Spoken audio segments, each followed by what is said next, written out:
Gopalakrishna Gandhi జీవనయాత్ర అష్టపదులలోకి ప్రవేశించనున్నది. 22 April 2020న ట్విట్టర్పై ఒక థ్రెడ్ను post చేశాను.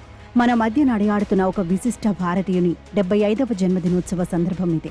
ఆ ప్రముఖుడు, ప్రజాసేవకుడు, దౌత్యవేత్త, రచయిత, విద్వజ్ఞుడు గోపాలకృష్ణ గాంధీ మాతృదేశానికి ఆయన అందించిన సేవలు, ఆకర్షణీయమైన వ్యక్తిత్వం, సౌహార్దపూర్వకమైన నడవడి గురించి ప్రస్తుతిస్తూ చివరకు ఆయనకు నేను వ్యక్తిగతంగా ఎలా రుణపడి ఉన్నది పేర్కొన్నాను. ఆధునిక భారతదేశ చరిత్ర, మహాత్మా గాంధీ గురించి మరెవ్వరికంటే కూడా ఎక్కువగా ఆయన నాకు బోధించారు.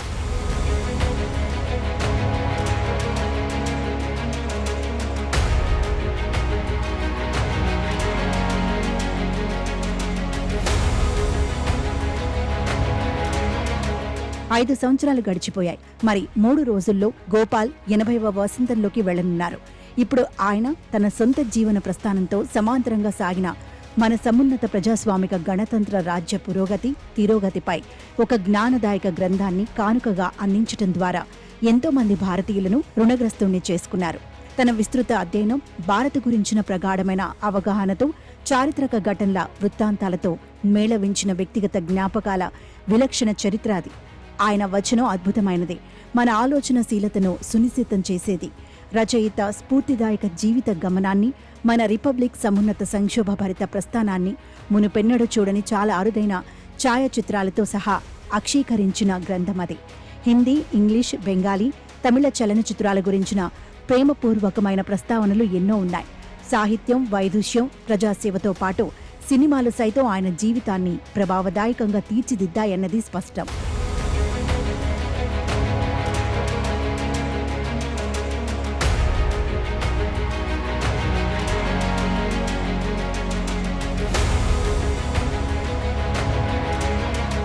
గోపాల్ తాజా గ్రంథం undying light, a personal history of independent India, స్వతంత్ర భారత తొలి సంవత్సరాలను, ప్రత్యేకించి మహాత్ముని చివరి నిరాహార దీక్షలు, ఆయన బలిదానం, నెహ్రూ, పటేల్ మధ్య విభేదాలు, దేశ హితానికై వారి సమన్వయ కృషి గురించి విశదమైన కథనాలతో ప్రారంభమవుతుంది.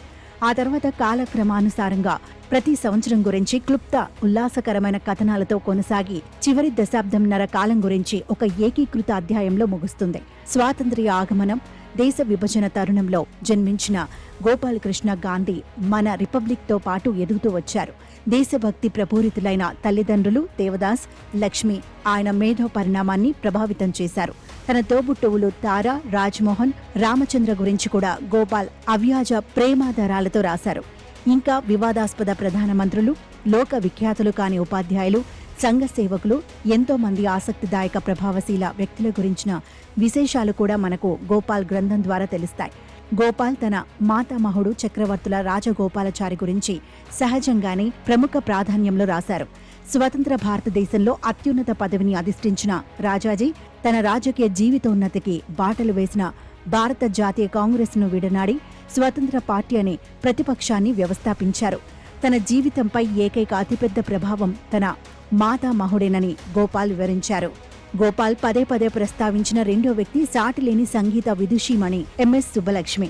కుటుంబ స్నేహితురాలైన సుబ్బలక్ష్మి సంగీతం, సమున్నత వ్యక్తిత్వం గోపాల్ జీవితంపై ఒక అజరామరమైన ప్రభావం. ఆయనను బాగా ప్రభావితం చేసిన మూడో వ్యక్తి జయప్రకాష్ నారాయణ్. ఆయన పరిపూర్ణ చిత్తశుద్ధి, ప్రశాంత వ్యక్తిత్వం, ముఖ వర్చస్సు అన్నింటినీ మించి ఆయన ఆంగ్ల భాష గరిమ తనను బాగా ప్రభావితం చేశాయని గోపాల్ రాశారు.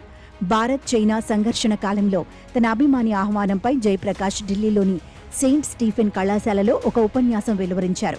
స్వాతంత్ర్యోద్యమ కాలంలో జాతీయవాదం అంటే వలస పాలన నుంచి విముక్తికై పోరాడడం, కోల్పోయిన ఆత్మగౌరవాన్ని పునఃసాధించుకోవడం, స్వాలంబన, అహింసాత్మకంగా శాసనోల్లంఘన చేయడంగా వర్ధిల్లిందని చెప్పారు. స్వాతంత్ర్య సాధన అనంతరం అసహనం, యుద్ధోన్మాదం, ఇరుగు పొరుగు దేశాలను బెదిరించడం, శృతిమించిన దేశభక్తిని జాతీయవాదంగా అర్థం చేసుకుంటున్నారని జయప్రకాష్ ఆవేదన వ్యక్తం చేశారు.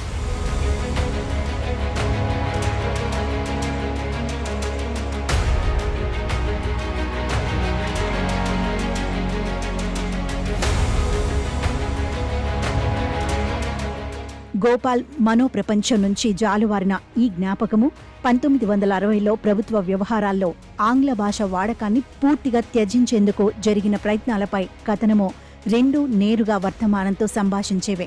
గోపాల్ ఇలా రాశారు: నేను బాధాతప్త హృదయంతో నలిగిపోయాను.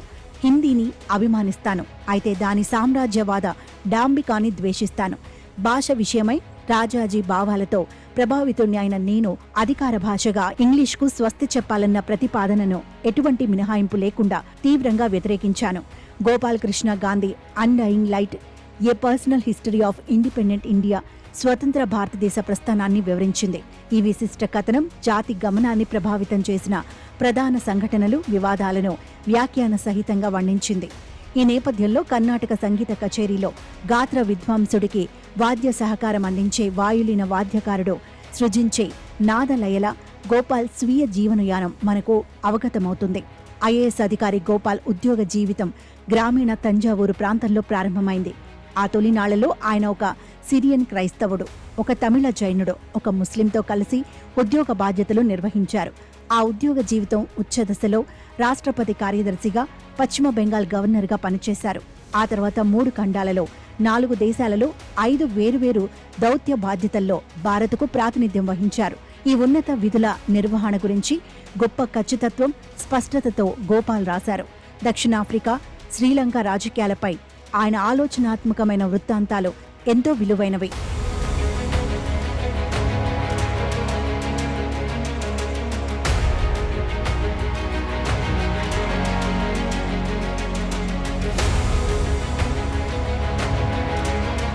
తమిళులు, బెంగాలీలు, ఢిల్లీ వాలాలు ఆయనకు బాగా సుపరిచితులే.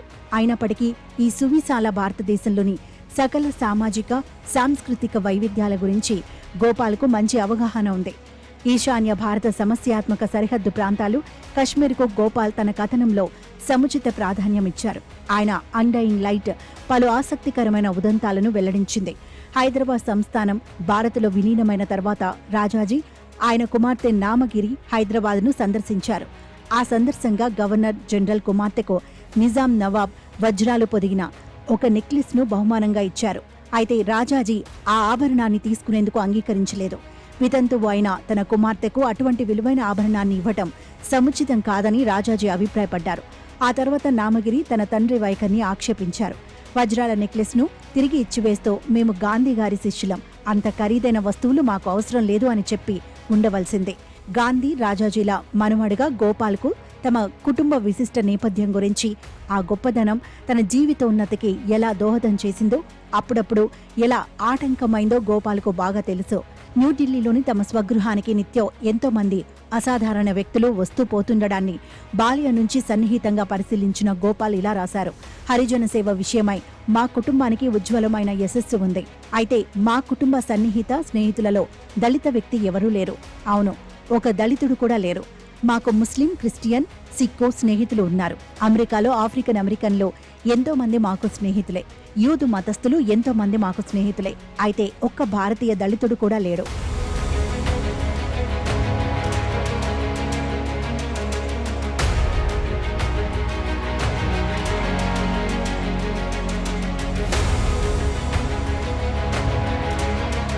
ప్రధానమంత్రి నరేంద్ర మోదీ గురించి గోపాల్ ఇలా రాశారు: ఆయన పాత నౌక ఎస్ఎస్ ఇండియాకు కొత్త కెప్టెన్ కాదు. కొత్త నౌక ఎస్ఎస్ భారత్కు కొత్త సరంగు.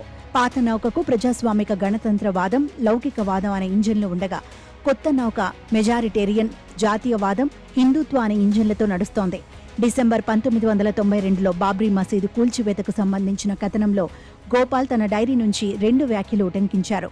30 జనవరి 1948 తర్వాత భారతదేశ చరిత్రలో ఇది 6 డిసెంబర్ 1996న బాబ్రీ కూల్చివేత చీకటి క్షణం అని పేర్కొంటూ ఆయన ఒక ప్రశ్నను సంధించారు: మనం ఒక నాగరికత పతనం అంచున ఉన్నామా?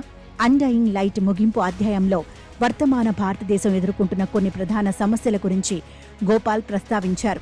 అవి విశృంఖలంగా పర్యావరణ విధ్వంసం, మత విద్వేషం, రాజ్యాంగ సంస్థల స్వతంత్ర ప్రతిపత్తి క్షీణించడం, రాజకీయ ఎజెండాలకు గతాన్ని ఆయుధంగా ఉపయోగించుకోవడం మొదలైనవి. గోపాల్ కృష్ణ గాంధీ తన యవ్వనంలో ఆవాహన చేసుకుని ఉద్యోగ, మేధో జీవితంలో స్ఫూర్తిదాయకంగా నిబద్ధమైన భారత ప్రజాస్వామిక గణతంత్ర రాజ్య ఆదర్శాలకు అవి పెను సవాళ్లుగా పరిణమించాయి. అయినప్పటికీ గోపాల్ తన పుస్తకాన్ని ఈ ఆశావహమైన వాక్యంతో ముగించారు: భారత్ వెలుగు మసిగబారవచ్చు, కానీ అది అంతరించదు. భారత్ ఆత్మ తేజస్సు ప్రకాశిస్తూనే ఉంటుంది.